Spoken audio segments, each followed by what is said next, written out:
Hoy vamos a ver Vietnam en la Guerra Fría, segunda parte.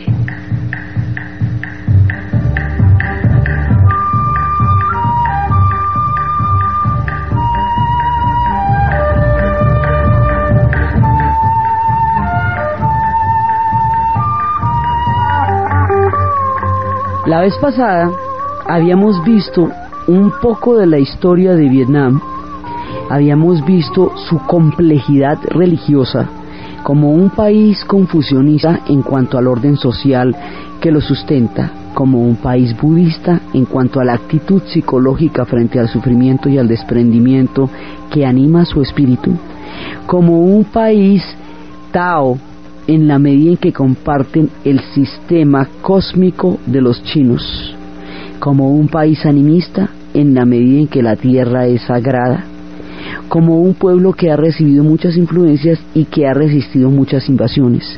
Y habíamos visto cómo los vietnamitas habían sacado de su suelo a los chinos después de 1000 años, luego habían sacado a los mongoles, a quienes ni siquiera permitieron que los entraran a invadir, luego a los franceses, luego a los japoneses durante la Segunda Guerra Mundial, luego de nuevo a los franceses, que era donde habíamos quedado.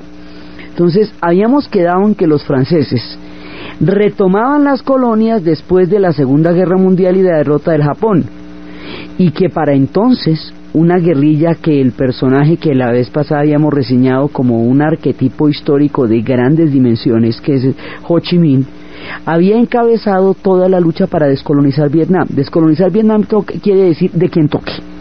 O sea, si tocaba a los japoneses, vale, de los japoneses. Si tocaba a los franceses, hagámosle a los franceses. Entonces Ho Chi Minh y su compañero de lucha y de universidad, Vo Nguyen Giap, el gran general Giap, van a desarrollar una estrategia que va a terminar en una batalla absolutamente colosal, que es la batalla que le va a dar la independencia a Vietnam de los franceses. Por ahí derecho a Indochina, o sea, por la vía de Dien Bien Phu se va a independizar toda la península indochina, o sea, Camboya, Vietnam y Laos. La vez pasada habíamos visto cómo Tailandia nunca fue colonia porque encontró una estrategia para hacer que los europeos la consideraran siempre como una parte de la civilización y no la colonizaran. Entonces por eso Tailandia no tuvo que meterse en este polvorín, pero Vietnam sí. En la batalla de Dien Bien Phu, los franceses son derrotados de tal manera que 10.000 prisioneros van a ser capturados por los vietnamitas, de tal manera que el fin de la presencia francesa en Indochina de más de 100 años que hacía que estaban allá se vuelve ya un hecho. Ahí habíamos quedado en nuestro relato la vez pasada, pero resulta que esta derrota francesa no está en cualquier momento ni en cualquier lugar, está en el corazón de la geopolítica de la Guerra Fría. Está en el momento en que el secretario de Defensa norteamericano Forrest Dulles ha proclamado una doctrina que se llama la política de contención. La política de contención significa que si la Unión Soviética es comunista, la China es comunista y el sudeste asiático se está descolonizando, caerían como una ficha de dominó los países de la Indochina hacia regímenes comunistas. Entonces la idea era que si se perdía la Indochina francesa, se perdía todo el sudeste asiático, se perdía todo el Asia para el comunismo, y era una derrota terrible para los Estados Unidos desde el punto de vista de lo que significa la Guerra Fría. Entonces esto hace que el asunto de los franceses en Indochina quede entroncado con los intereses de los norteamericanos en la Guerra Fría, y esta situación geopolítica manifiesta se hace mucho más clara y más explícita cuando los mismos franceses le piden a los Estados Unidos que los ayuden a sacar las tropas enterradas en Dien Bien Phu. Todos los Estados Unidos encuentran en aquel pedido una papaya absolutamente extraordinaria y le dicen, pero ¿cómo me vas a decir esto? ¿Qué falta de confianza? Cuéntame tú. Entonces entran los norteamericanos con un pretexto militar. Los norteamericanos tenían muchos deseos de meterse en Vietnam porque la política de contención hacía que todo el proceso del sudeste asiático se convirtiera en un interés estratégico para el avance de la Guerra Fría en términos de los norteamericanos. Entonces Vietnam queda en la mitad del ajedrez. La descolonización de Vietnam se convierte en una pieza del ajedrez del gran juego entre los Estados Unidos y la Unión Soviética. Digamos, ahí es cuando el asunto de los vietnamitas entronca con la corriente histórica de la Guerra Fría. Entonces por eso es que los Estados Unidos necesitan meterse allá. Y ya habíamos visto que a Japón le había cambiado el estatus de país ocupado a país aliado, precisamente para tener un soporte en el lejano oriente. Ahora necesita tener una presencia eficaz en el sudeste asiático, y el pedido de los franceses para que los ayude militarmente se va a convertir en lo que se estaba necesitando como anillo al dedo. Por un lado, después de la independencia de Vietnam, hay un detallito complicado. El detallito consiste en que aceptan la derrota francesa, aceptan la salida de los franceses. Entonces ya salieron los japoneses hace rato, volvieron los franceses, ya salieron los franceses. Se firma el retiro de tropas. Los franceses perdieron 98.000 hombres durante 8 años de guerra contra Vietnam, y eso, digamos, tiene poquitas miniserios, y los vietnamitas perdieron 1 millón y pico de personas en esa guerra contra los franceses. Y ahora viene la fase americana de la guerra. Entonces, lo que nosotros conocemos como la guerra del Vietnam, con todos los titulares que eso ha ocupado en el cine, en las miniseries, en la prensa y en toda la difusión, porque como diría Manuel Leguineche, Vietnam es la guerra de todos nosotros, porque fue una guerra que se vio por televisión, porque fue la primera vez que un conflicto entronca con el desarrollo de los medios de comunicación de masas, a un nivel tal en que en tiempo real se podía ver lo que estaba pasando. Ese desarrollo de los medios nunca antes había logrado la captación de un conflicto de manera simultánea a como estaba ocurriendo. Acuérdense que en la Segunda Guerra Mundial los documentales aparecían en los teatros de lo que había pasado en ese mes. Bueno, sí, pero no era que lo estuvieran filmando Stalingrado, no señor. Pues aquí sí, aquí va a haber un tiempo real, y el conflicto va a durar tantos años que se alcanza a inventar el satélite y de todo en ese tiempo. Eso va a ser una diferencia política sustancial, porque va a permitir una movilización de opinión pública muy grande que de otra manera no se hubiera podido dar sin semejante cobertura de medios. Por eso Manuel Leguineche le dice la guerra de todos nosotros. Entonces, eso que nosotros hemos visto en tantas miniseries y de tantas maneras, y que se llama la guerra del Vietnam, para los vietnamitas es la fase americana de la guerra, porque como ellos ya habían tenido muchas guerras de liberación contra muchos pueblos que los habían invadido, pues esto es el turno que le toca a los gringos, como ya le había tocado a los franceses, como le había tocado a los japoneses en la era moderna, y a los chinos y a los mongoles en tiempos de antaño. Entonces, bueno, los cogieron calienticos y listos, acaban de sacar a los franceses, dijeron, bueno, usted hágale pues, venga pues para acá. Entonces se empiezan a meter por 2 motivos. Hay un detallito pequeñito. El detallito consiste en que una vez que se acepte el retiro de tropas de los franceses del territorio de Indochina, el país de Vietnam va a quedar temporalmente partido por el paralelo 17, una cosita parecida a la que se hizo con Corea. Esto va a suceder en 1954. Entonces, eso por la Convención de Ginebra queda partido Vietnam. Vietnam lo repartieron en las conferencias de geopolíticas. En la de Potsdam había quedado del lado de los franceses, y ahora queda partido. La parte norte, ¿por qué queda partido? Entre otras cosas porque cuando ya se estaba dando la victoria contra los franceses, Ho Chi Minh va a ser presidente en el norte. Entonces el país va a quedar dividido en 2 pedazos. La parte norte, en donde Ho Chi Minh es presidente y crea un gobierno precisamente para, como él ya ha visto en las tácticas de las guerras, que cuando se pierde una guerra o cuando se acaba una dominación, usted tiene que rápidamente constituir un gobierno, o si no le constituyen a usted un gobierno. Usted constituye su gobierno en el norte, esa capital del norte, donde primó la dinastía Tonkin, que corresponde al Golfo de Tonkin, que es la que limita con China, esa capital se llama Hanoi. Y por el paralelo 17 hacia el sur va a subir un hombre que se llama Nguyen Diem. Nguyen es como el Rodríguez de allá, todo el mundo es Nguyen, pero además es que Nguyen era una dinastía muy importante, porque la vez pasada habíamos hablado que en el siglo XIV y XV hubo una división entre los Trin al norte y los Nguyen al sur. De esa dinastía de los Nguyen va a subir un tipo que se llama Diem. Diem va a gobernar el Vietnam del sur bajo la capital Saigón. Entonces tenemos en el norte Hanoi, en el sur Saigón, y en la mitad el paralelo 17, que era por donde se había presentado una antigua disputa histórica de la hegemonía del reino entre Tonkin, Annam y Conchinchina, que es lo que conforma la nación de Vietnam.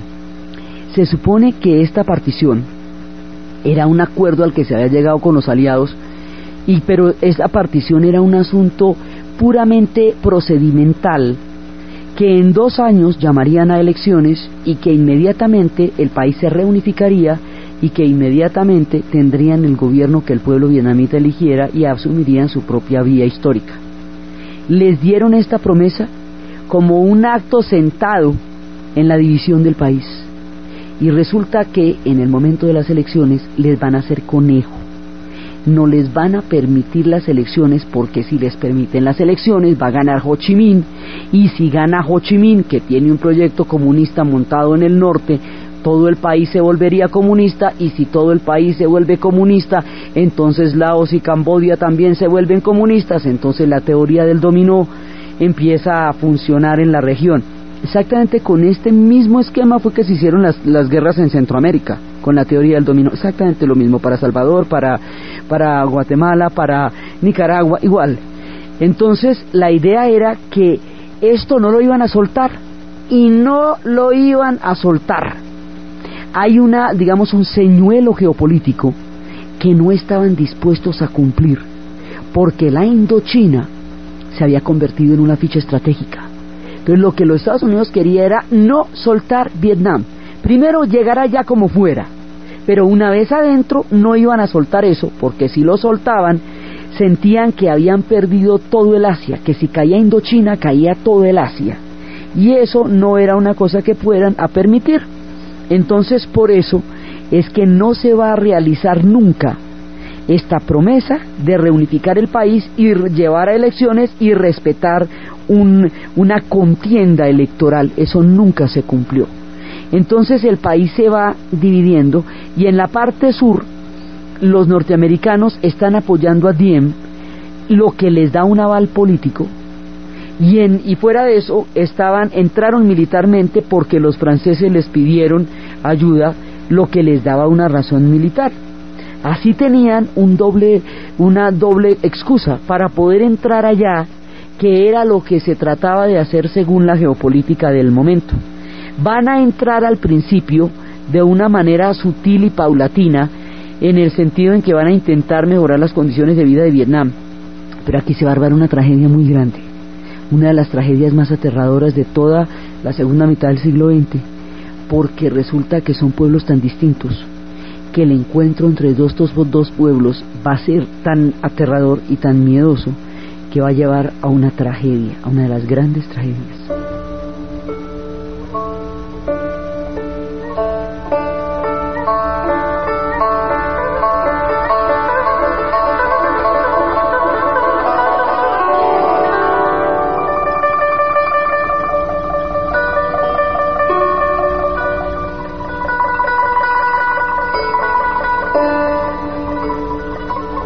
Dos pueblos completamente opuestos van a entrar en contacto.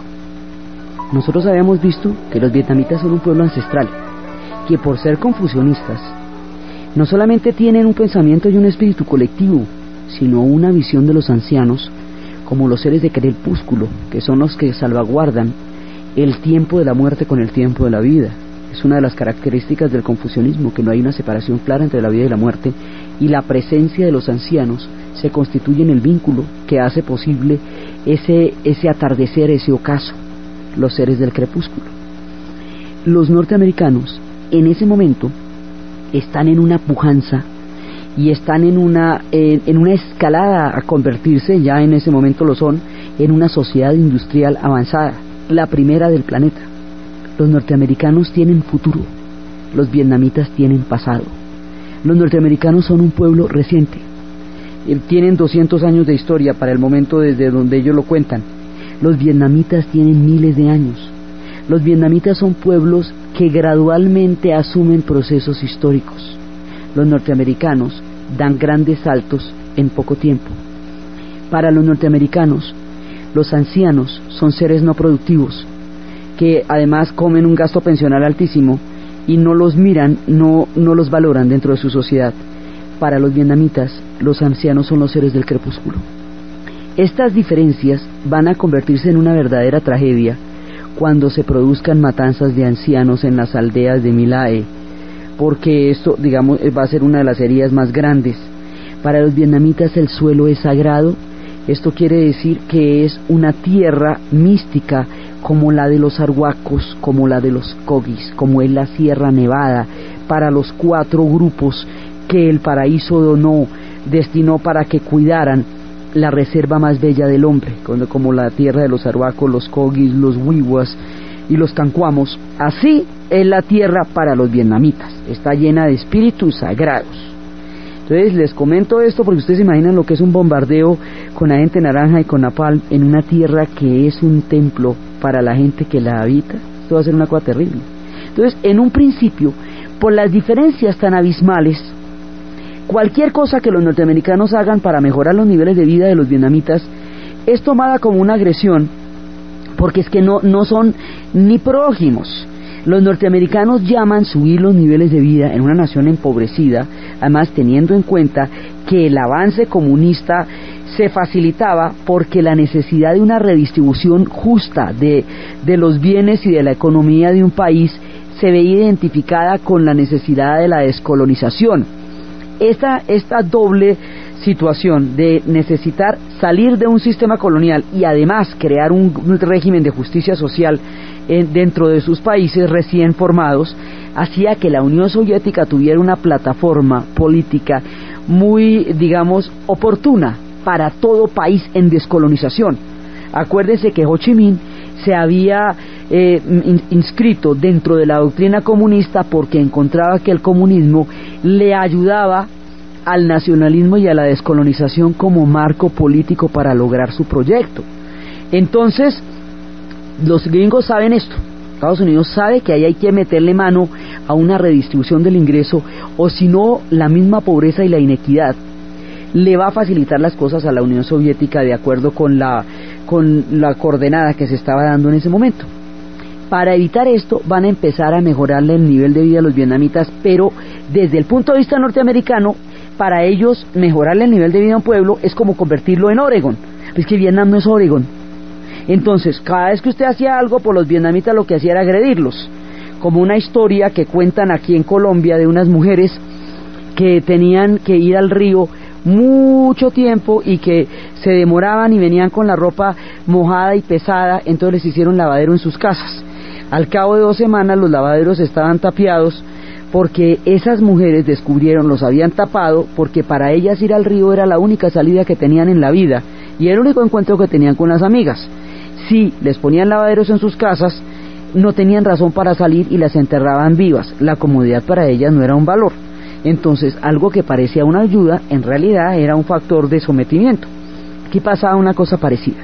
Llegan con una medicina invasiva, los norteamericanos llegan con vacunas y con una cantidad de procedimientos médicos que para los vietnamitas que tienen una medicina Tao se va a considerar invasivo y totalmente desconocido. Los norteamericanos van a concentrar a los ancianos y al pueblo vietnamita en lo que van a llamar aldeas estratégicas. Esas aldeas estratégicas van a ser entendidas por los vietnamitas como campos de concentración. Un anciano no puede salir de la tierra jamás, porque es el garante de la línea que divide el pasado del presente. es un ser cósmico que está salvaguardando un orden celestial. Sacarlo de ahí es de una extrema gravedad. Entonces, toda esta diferencia, los Estados Unidos, los norteamericanos son individuos. Los vietnamitas son un pueblo confucionista y por lo tanto tiene una percepción colectiva del mundo. Entonces, entre más se metían a tratar de mejorarle las condiciones por la incompatibilidad cultural que hay entre estos dos pueblos, pues más agresivo resultaba. Entonces empezaron a darse síntomas de protesta. Además, Diem no era un hombre respetado en su tierra. Diem se consideraba aliado con las mafias, con los sectores más corruptos y con una minoría católica que en el país era muy poco representativa, que tenía más bien un ancestro de recuerdo colonial en un país que es fundamentalmente budista. Entonces se le consideraba una especie de gobierno de maniobra para mantener intervenido el país. Y el apoyo que los Estados Unidos le daba a Diem no lo hacía popular. Entonces aquí lo que pasa es que poco a poco se va volviendo esto cada vez más agresivo, y va a haber un momento en que un monje budista, que esos monjes budistas en las sociedades del sudeste asiático tienen una posición importantísima, porque ellos salvaguardan un orden cósmico a través de la manera como la gente les da ofrendas y los ayuda a su propio proceso de iluminación individual, que es la senda del nirvana que buscan en el budismo. Uno de esos monjes se va a quemar vivo para protestar por la presencia de la dominación de los extranjeros en su país y por la persecución que a los monjes se ha desatado por parte del gobierno de Diem en Vietnam del Sur. Entonces, aquí esto, digamos, es esa imagen que recorrió el mundo, es bastante sobrecogedora. Entonces aquí se van complicando las cosas. Vea el momento en que dice, mire, ¿sabe qué? Si no nos podemos quedar a las buenas, nos quedamos a las malas. Pero nos quedamos porque esto resulta importantísimo para todo el gran juego. Para 1900, o sea, ellos empiezan, digamos, esta presencia empieza a complicarse. Hacia el 62 ya la cosa está álgida. Pero en 1965 viene un incidente que tiene muchas versiones. Hay una versión. Los norvietnamitas dicen que los norteamericanos crearon un acto de provocación al decir que 2 destroyers fueron atacados por embarcaciones vietnamitas, digamos, que se metieron en la zona y que crearon un acto de provocación. Otros dicen que 2 embarcaciones vietnamitas atacaron a 2 destroyers norteamericanos. Nunca se pudo probar el incidente. Tercera versión, cuando llegaron a verificar el ataque, nunca pudieron realmente comprobar qué pasó. Pero el asunto es que a partir del incidente del Golfo de Tonkin se va a producir una decisión precipitada y fatal. El Congreso norteamericano ordena el envío de tropas a Vietnam. Hasta antes de la resolución del Golfo de Tonkin de 1965, las tropas no habían entrado directamente en combate, sino que había asesores militares. Asesores militares significan buggy el aceitoso. Un asesor militar es un tipo que no va a matar, sino a enseñar a los que van a matar cómo matar. Sí, un tipo que les dice, mire, no, yo no voy a usar el cuchillo, sino que usted lo coge aquí así y lo mete por ese lado. Entonces, estos asesores militares habían empezado desde la época de Eisenhower. Esto va a ser una escalada: Eisenhower, Kennedy, Johnson, y se nos va a ir hasta Nixon esta guerra. Desde la época de Eisenhower había asesores militares. En tiempos de Kennedy, cuando él empezó, había 500 asesores, y cuando lo mataron había 17,000. Oliver Stone dice que John F. Kennedy intentó terminar con la guerra, pero lo mataron antes. Lo que sí sabemos es que la escalada de asesores fue muy notoria durante este periodo, y se fueron volviendo cada vez más. Entonces, al principio, ¿qué pasaba? Al principio esto parecía una guerra de Vietnam del Sur, del régimen de Vietnam del Sur, contra el régimen de Vietnam del Norte, o sea, una guerra de Saigón contra Hanoi, en la cual los norteamericanos estaban apoyando a Vietnam del Sur para que Vietnam del Sur fuera el proyecto que unificara el país, o digamos que lo derrotara la parte norte y lo hiciera un régimen pro-occidental y se lo quitara, por decir de alguna manera, de las garras a los soviéticos. Y por el otro lado Vietnam del Norte estaba peleando contra el régimen de Vietnam del Sur para unificar el país alrededor de un proyecto comunista, y en eso estaba el apoyo de la Unión Soviética también. Entonces, en un principio, la guerra es como de Vietnam del Norte contra Vietnam del Sur, y los Estados Unidos está apoyando a Vietnam del Sur de una manera indirecta a través de una asesoría militar. Con la resolución del Golfo de Tonkin pasamos a una intervención directa, tropas norteamericanas peleando en el territorio de Vietnam. Eso ya es de otro color, es una cosa completamente diferente y vincula directamente a los Estados Unidos con la guerra, ya no como un factor indirecto, sino ya como un factor directamente en combate. El americano impasible de Graham Greene es la novela, y la película es esa, donde se da el punto de entrada de los norteamericanos, y ya se va a volver poco a poco un conflicto cada vez más frontal, hasta que termine siendo un conflicto entre los Estados Unidos y Vietnam. Esto se va a ir deteriorando y agravando hasta que se complique y se vuelva una sin salida y una tragedia y un genocidio, una cosa terrible. Entonces, eso se va complicando. Ahora, ¿qué pasa? Cuando los Estados Unidos, cuando el Congreso norteamericano toma esa decisión, no le consulta, no le explica a la opinión pública norteamericana qué implica eso. Sale un titular que dice: el gobierno, el Congreso ha autorizado el envío de tropas a Vietnam. Sí, bueno, pero no le cuentan que lo metieron en la vaca loca, en la camisa de 11 varas. El pueblo norteamericano se va a sentir engañado, va a sentir que le mintieron, que nunca le informaron las razones por las cuales se metieron en esa guerra. Jamás les va a quedar claro cómo por qué se metieron allá, y el costo va a ser demasiado alto como para que usted no tenga ninguna idea de qué está haciendo allá. Entonces, esto va a suceder en un momento en que en los Estados Unidos se va a dar un proceso que se conoce como la contracultura. Esto es un movimiento de protesta generalizado que se dio en la década de los 60 contra el sistema como estaba planteado. Un movimiento en el cual, empezando por los derechos civiles de Martin Luther King, se pide igualdad para las comunidades negras que estaban en situación de segregación institucional y física en la sociedad norteamericana. Por eso decían: el sueño americano es un sueño blanco. Es una situación en la cual los estudiantes universitarios van a pedir el derecho al discurso libre, la democratización de las aulas, del derecho a la palabra y del derecho a disentir, la revuelta de Berkeley. Y el movimiento estudiantil sacudirá al mundo, planteando a los estudiantes como los nuevos agentes del cambio de una situación que se llamaba la nueva izquierda, una crítica a la antigua izquierda, porque se había convertido en aquello que había querido combatir.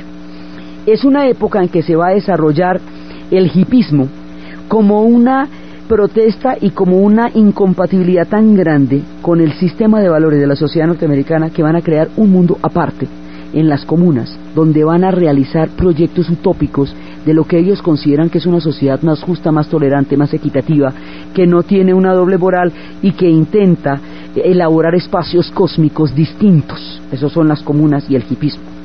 Paralelamente también se dan los movimientos indios para revisar la historia de los pueblos que fueron sometidos. Bueno, esto va a ser un combo: movimientos feministas, movimientos gays, aquí se va a formar un espectro, como un arco iris, de una gran cantidad de pueblos, de sectores de la sociedad norteamericana que están protestando contra el sistema de valores de la sociedad, porque consideran que ha traicionado sus propios principios. Y estos grupos que hubieran podido tener una participación individual y que probablemente no hubieran trascendido el área local, el conflicto o la reivindicación de lo que estaban haciendo, se van a encontrar en un objetivo común que va a transformar los pequeños grupos en una gran movilización y en un movimiento de masas. Algo va a pasar que va a dinamizar todo este proceso que se estaba gestando en Estados Unidos. Ese algo se va a llamar la guerra del Vietnam. La sociedad norteamericana, toda la parte de la sociedad norteamericana que estaba protestando contra la manera como el sistema atropellaba un poco de libertades que se supone que de la Constitución les garantiza, va a encontrar en la guerra del Vietnam la mayor de las afrentas, el mayor de los abusos, y se va a movilizar para parar la guerra del Vietnam. A esto lo vamos a llamar el movimiento antiguerra, pero también se le conoce como la guerra en casa, el frente doméstico. Esto va a hacer que la guerra de Vietnam se libre en dos terrenos: en el territorio de Vietnam y en el espacio político y generacional de los Estados Unidos. Entonces, digamos, esta guerra va a romper a los Estados Unidos por dentro y lo va a dividir como no estuvo nunca desde la época de la guerra de secesión. Entonces, ¿qué pasa? Pero ¿cómo vamos a llegar a todo este complique? Primero llegan los soldados a Vietnam. Cuando llegan los soldados a Vietnam, jamás habían peleado una guerra en el trópico. Cuando llegan los soldados a Vietnam, primero los mosquitos, la selva, la malaria, el calor, las botas, ya los tienen con los pies hinchados y fuera de combate y todavía nadie les ha disparado. Segundo, se van a meter allá y se van a encontrar con que no hay un enemigo visible. En la Segunda Guerra Mundial nos íbamos a encontrar a este lado del río, a esto de las 3 de la tarde, usted se hace a este lado del río, yo me hago a este lado del río. A las 3 de la tarde nos empezamos a echar plomo y ahí nos vamos matando. El sistema de las guerras frontales no quiere decir que sea menos tenaz. 50 millones de personas hemos visto, murieron en la Segunda Guerra Mundial, pero aquí no hay un enemigo visible. Como no hay un enemigo visible, cualquier cosa los ataca. La paranoia es permanente. Salen a patrullar, y cuando salen a patrullar, 5 salen, 3 regresan, 2 están muertos, nadie oyó qué pasó, nada. ¿Y qué le pasó? No tengo ni idea. Entonces, en ese momento empieza a darles un miedo y una desazón, una sensación de paranoia de estar peleando una guerra que no saben, que no entienden, donde no es, una cosa tenaz. Y eso va a hacer que, como no ven al enemigo de frente, los vietnamitas preparan su estrategia para sacar a los norteamericanos de allá y afilan palitos. Así como le habían afilado palitos a los mongoles y le habían afilado palitos a los chinos, ahora toca afilarle palitos a los gringos. Afilan palitos y los ponen en la selva y los ponen de para arriba. Entonces los norteamericanos van caminando por allá y se encuentran con el sistema de palitos y el pincho. Ahí quedan ensartados. Entonces, cuando una persona, digamos, como esos son individuos, ¿qué significa que sean individuos? Que yo, como Joe, y mi amigo Fred, somos importantísimos en nuestro pellejo. Entonces, si Joe ve a Fred ensartado, Joe, como no ve quién ensartó a Fred, cuando llega a una aldea, quema la aldea porque ensartaron a Fred. La aldea, que si no tenía claro de qué lado estaba, después de que la queman, se le queda claro de qué lado va a estar. La próxima vez que ve a Joe, lo ensarta como a Fred. Aquí el conflicto se empieza a degradar. La forma de la guerra es digamos, atroz. Se va metiéndose dentro del ámbito de la atrocidad. No es que las guerras sean chéveres unas y otras peores, pero es que aquí la atrocidad se va a volver la norma. Entonces, hay un momento en que les van a dar a los soldados norteamericanos 3 días de licencia por cadáver de Vietcong que presenten. Y entonces ellos, como no los distinguen, pues van matando al hijo de vecino que encontraron y trin lo llevan. Las antiguas guerrillas Viet Minh, organizadas por Ho Chi Minh durante la época de los japoneses y de los franceses, ahora son las guerrillas de Vietnam del Norte. Los vietnamitas llaman a sus soldados norvietnamitas. Los Estados Unidos los van a llamar Vietcong. Viet es el pueblo Viet, la Viet, Dai Viet, ¿sí? Cong es como comunista. Eso significa vietnamita comunista. Y así es como lo vamos a conocer en el cine y en la historia, los Vietcong. Los pueblos vietnamitas no se denominan a sí mismos de esa manera y tampoco aceptan esa denominación, pero los norteamericanos los dieron a conocer como Vietcong. Y les decían Charlie. Charlie llama a Bravo 1 y Charlie llama a Bravo 2 y resulta que ninguno lo lograba ver. Esta guerra se libra en 2 frentes. Los vietnamitas están haciendo túneles. Los túneles estaban hechos desde la época de los franceses, pero ahora se reactivan. Los túneles en Cu Chi, a 16 kilómetros de Saigón, llegan a crear un complejo habitacional bajo tierra, donde había comedores, donde había dormitorios, salones de reunión, cocinas, se metían debajo de la tierra y nadie los volvía a ver. Y la sociedad empieza a vivir crípticamente debajo de la tierra. Como la selva es la protección a través de la cual luchan y ha sido siempre su aliado, entonces la táctica de los Estados Unidos en ese momento es matar la selva, lo que llamamos un ecocidio. Matar la selva significa inundarla de químicos para destruir toda la vegetación, de manera que quede convertida en un desierto y puedan ver desde los aviones y desde los helicópteros a los pueblos, a los vietnamitas moverse, porque la selva los tapa y los cobija. Entonces hay que matar la selva para que se puedan ver. Desde los tiempos de los franceses, pero ahora de una manera mucho más dinámica, mucho más activa, va a existir una leyenda y una realidad histórica que se llama la Ruta Ho Chi Minh. La Ruta Ho Chi Minh es una ruta que arranca a pocos kilómetros de Hanoi hasta llegar a 16 kilómetros de Saigón. Esa ruta también atraviesa un poco Camboya y también atraviesa un poco Laos, porque Vietnam es muy delgadito en el medio. Entonces terminan yéndose por Laos y Camboya. El hecho de que Laos y Camboya hayan permitido que Vietnam del Norte utilice parte de su territorio como forma de la ruta, las va a involucrar eventualmente en la guerra también. Por la misma política del dominó, porque como aquí se está formando una política de contención, eventualmente también van a bombardear a Camboya y eventualmente también van a bombardear a Laos. Entonces, la ruta Ho Chi Minh consiste en la movilización de un pueblo que está llevando para el frente arroz, cañones, en bicicletas. Entonces van llevando en bicicletas y esas bicicletas van cargando todo lo que se necesite para el frente, pero son miles de personas. Habíamos hablado que Vietnam, cuando se defiende, actúan como un solo hombre, son capaces, por eso es que le digo que son sociedades colectivas. Entonces son capaces de movilizarse como si fuera una sola persona, se articulan unos con otros, y la ruta Ho Chi Minh va llevando por tierra y por agua, porque hay una ruta en el mar también, permanentemente provisiones de Vietnam del Norte a Vietnam del Sur.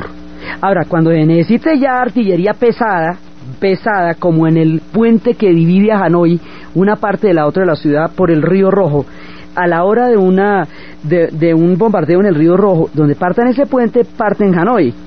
Cuando se necesitan fierros grandes, de verdad grandes, para eso está la Unión Soviética. Entonces la Unión Soviética, alrededor del puente de Hanoi sobre el Río Rojo, creó una fortaleza de batería antiaérea que no la podía penetrar nada. Entonces, en la parte pesadísima estaban los soviéticos, pero en toda la parte de tierra y en toda la parte operativa de la vida cotidiana, pues están los vietnamitas con sus palitos de bambú. Entonces, esto se va volviendo una cosa cada vez más complicada, porque hacia la segunda parte del conflicto empiezan a producirse masacres en las aldeas. Y a esto se le añade que para acabar con la selva van a echar las siguientes armas químicas de destrucción masiva. Agente naranja. El agente naranja tiene un principio activo que se llama la dioxina, y la dioxina es un tóxico poderoso que es capaz de producir mutaciones genéticas, y en este momento en Vietnam ya existen segundas generaciones que han nacido con las deformidades de la alteración de aquellos que recibieron agente naranja, un cancerígeno aterrador que no solamente dañó a la población que lo recibió en los bombardeos lanzados desde el aire, sino que los pilotos norteamericanos que bombardearon con agente naranja tienen una pila de demandas por cáncer que desarrollaron la mayoría de ellos contra el gobierno norteamericano, que están ahí en un escritorio y no les han parado bolas a toda la avalancha de demandas que se dio por la gente que tuvo que bombardear con agente naranja. O sea, eso para unos y para otros. 1. 2. Lazy Dogs.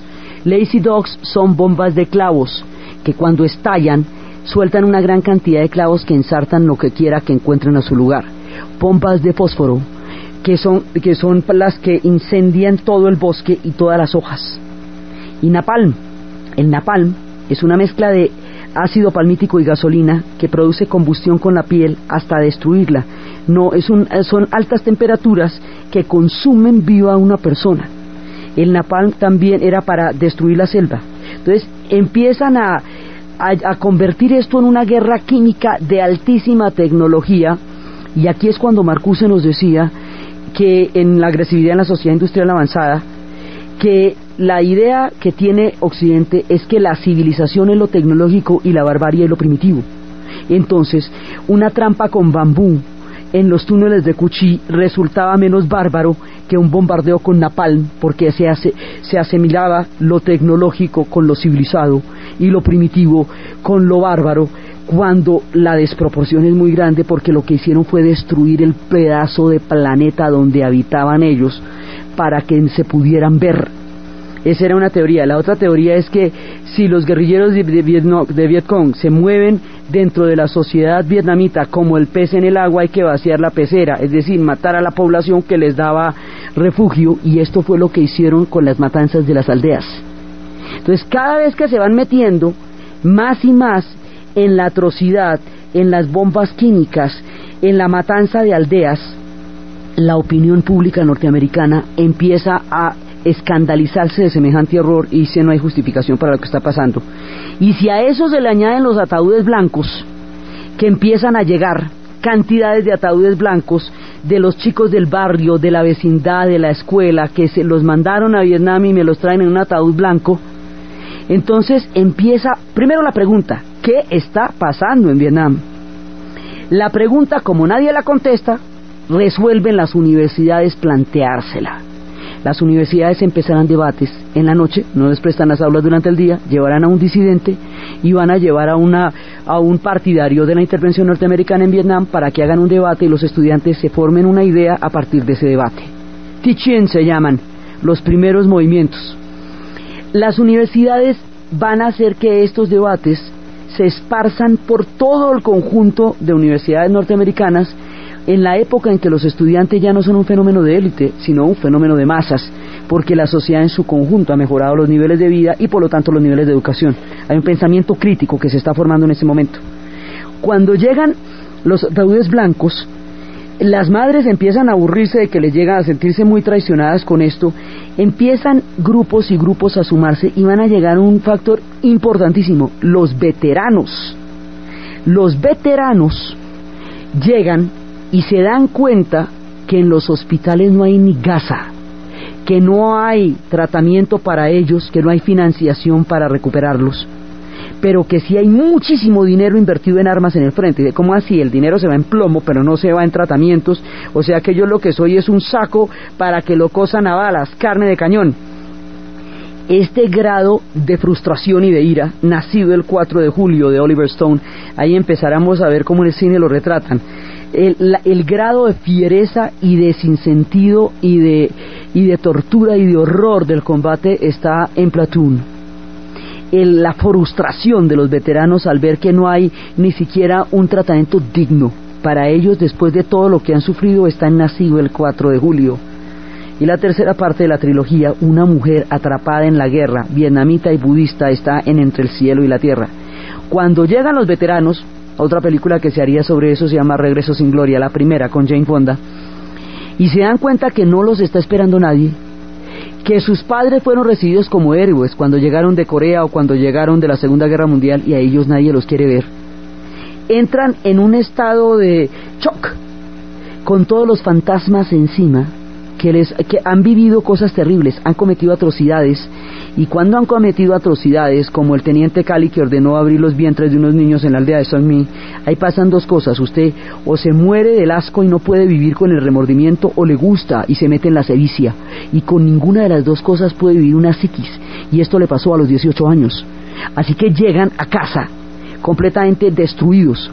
Unos de ellos se volverán activistas del movimiento antiguerra y otros francotiradores en los McDonald's los domingos. Entonces, digamos, una alteración de la vida de una persona que la metieron en un lío de estos tan grande. Entonces van a llegar a informar: mire, lo que está pasando allá es una salvajada y eso no tiene nada de chévere.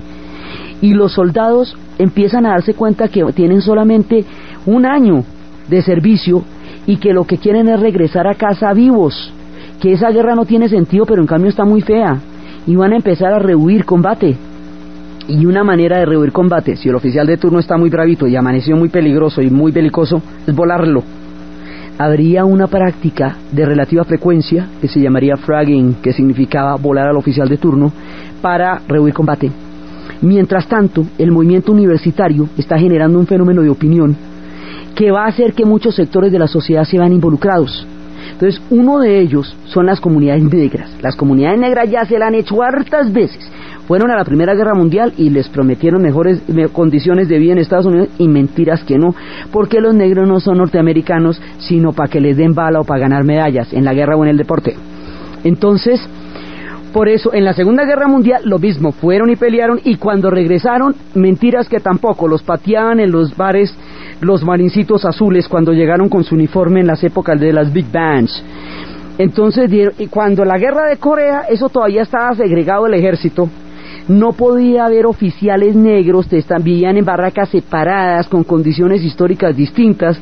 Entonces se la desegregaron para la guerra de Corea, porque si no, no iban. Entonces en la de Vietnam dice, ¿sabe qué? La guerra no es ni nuestra, pero ni siquiera nuestra.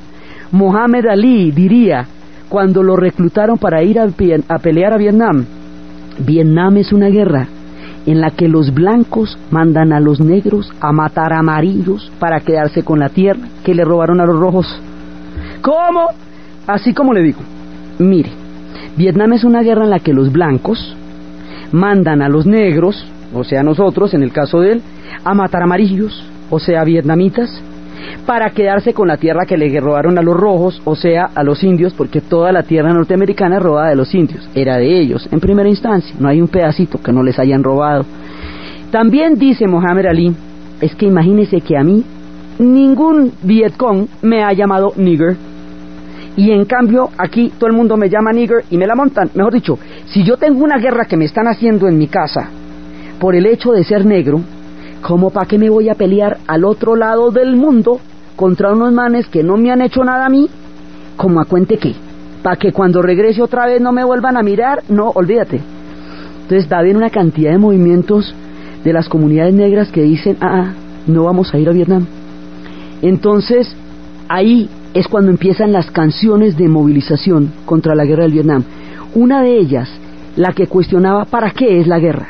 La pregunta de aquí es, la guerra, ¿para qué es la guerra? ¿Para qué sirve? Y se contestan, para absolutamente nada.